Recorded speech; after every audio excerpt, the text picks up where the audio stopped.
పసిడి పేదోడికి అందనంత దూరం వెళ్ళిపోతోంది. పెళ్లిళ్ల సీజన్ కావడంతో మధ్యతరగతి వారికి బంగారం కొనడం ఇప్పుడు గగనంగా మారింది. ₹1,00,000 దాటిన బంగారం ధర పెరుగుదలపై ప్రజలు, వ్యాపారస్తుల స్పందన ఏంటి? మరింత సమాచారం మా ప్రతినిధి ఇర్ఫాన్ అందిస్తారు.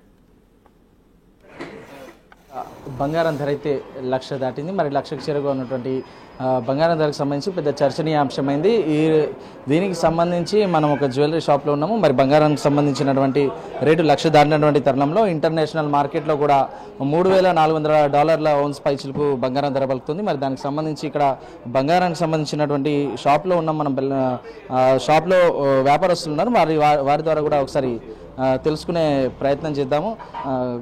చెప్పండి, ఇప్పుడు బంగారం ధర అయితే దాదాపుగా లక్ష పైచిలకు పలుకుతుంది. ఇంటర్నేషనల్ మార్కెట్లో కూడా $3,400 పైచిలకు ఔన్స్ ధర ఉంది. ఎట్లా చూడొచ్చు దీని పరిణామాన్ని? అకార్డింగ్ టు అనలిస్ట్స్ ఇప్పుడు బంగారం ధర ఇంకా $4,000 వరకు వెళ్ళే ఛాన్సెస్ ఉన్నది. యాక్చువల్లీ ట్రంప్ పాలసీస్ వల్ల ఇతర దేశాలకు అమెరికా మీద భరోసా లేదు. అందుకే అందరూ డాలర్స్ వదిలేసి అందరూ గోల్డ్ రిజర్వ్స్ మీద వస్తున్నారు. అందుకే ఇప్పుడు డాలర్ అంచనా $4,000 కూడా రావచ్చు గోల్డ్. ఇప్పుడు ఒక్కసారిగా బంగారం ధర 70,000 పైచిలుకున్న నుండి వందలలో మార్పులు రావడం అనేది మనం చూస్తూ ఉంటాము.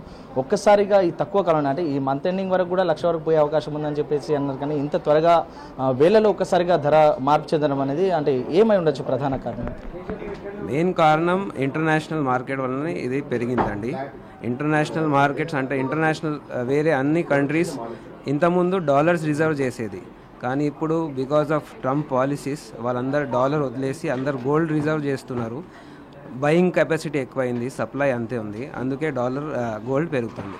ఇప్పుడు ఇది మరి కొన్ని రోజుల్లో అక్షయ తృతీయ ఉంది. అక్షయ తృతీయకు సంబంధించి కూడా ఈ సీజన్లో మీకు బంగారం సంబంధించి గిరాకీ ఎక్కువ ఉండేటటువంటి పరిస్థితి. మరి ఇప్పుడు బంగారం ధర పెరిగినటువంటి తరుణంలో ఏమన్నా దీంట్లో ఏమన్నా ఎట్లాంటి మార్పులు వచ్చాయి? ఏమన్నా మళ్ళీ కస్టమర్స్ సంబంధించి ఏమన్నా మార్పులు వచ్చే అవకాశం ఉందా? ఇంకా కస్టమర్స్ తగ్గడం కానీ అట్లాంటివి అది ఏ విధంగా ప్రభావం చూపుతుంది అనుకుంటున్నారు? బంగారం రేట్ ఇంత పెరగడం వలన కస్టమర్స్ అయితే బాగా తక్కువైపోయారు. ఒకటేసారి ఇంత పెరిగిన తర్వాత కొంచెం డైజెస్ట్ అయ్యే వరకు టైం పడుతుంది. సో మోస్ట్లీ లాస్ట్ సీజన్ లాగా ఈ సీజన్ లేదు, పెళ్లి సీజన్. మోస్ట్లీ వీఆర్ ఎక్స్పెక్టింగ్ అక్షయ తృతీయకి బాగుంటుందని మేము ఎక్స్పెక్ట్ చేస్తున్నాం. ప్రధానంగా ఇప్పుడు ఇది పెళ్లిళ్ళ ఈ మంత్లో ఏప్రిల్లోనే చాలా వరకు వివాహాలు ఉన్నాయి. పెళ్లిళ్ళకి సంబంధించినటువంటి బంగారం అనేది ఎసెన్షియల్. పెళ్లికి తాళిబొట్టు నుంచి ప్రతి దానికి పెళ్లికి అవసరం. మన మధ్యతరగతి వాళ్ళకి అందనంత దూరంలో బంగారం ధర పోయింది. ఇప్పుడు ఏ విధంగా అంటే పెళ్లిళ్ళ సీజన్ కదా, ఎసెన్షియల్ కాబట్టి ఇదేమన్నా ప్రభావం చూపుతుంది అనుకుంటున్నారా? ప్రభావం చూపిస్తుందండి. ముందు ఎట్లున్నాయని కొంచెం ఎక్కువ కూడా తీసుకునేటోళ్ళు బంగారం. ఇప్పుడు ఓన్లీ ఎంత కావాలో అంతే తీసుకున్నారు. సో బంగారం ధర పెరిగింది కాబట్టి ఎఫెక్ట్ అయితే ఉన్నది.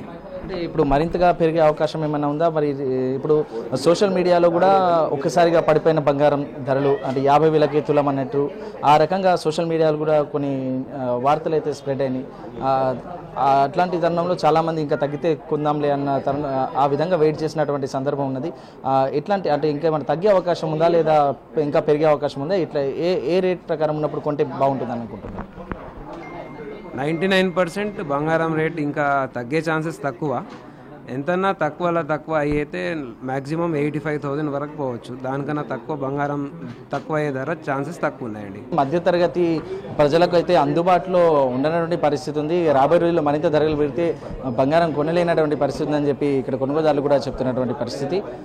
మొత్తానికైతే బంగారం ధర అనేది ఇటు బంగారం వ్యాపారస్తుల మీద అలాగే ఇటు కస్టమర్స్ మీద కూడా ప్రభావం చూపుతుందనే చెప్పవచ్చు. వీడియో జర్నలిస్ట్ భూమేష్తో ఇర్ఫాన్, బిగ్ టీవీ, ఆదిలాబాద్.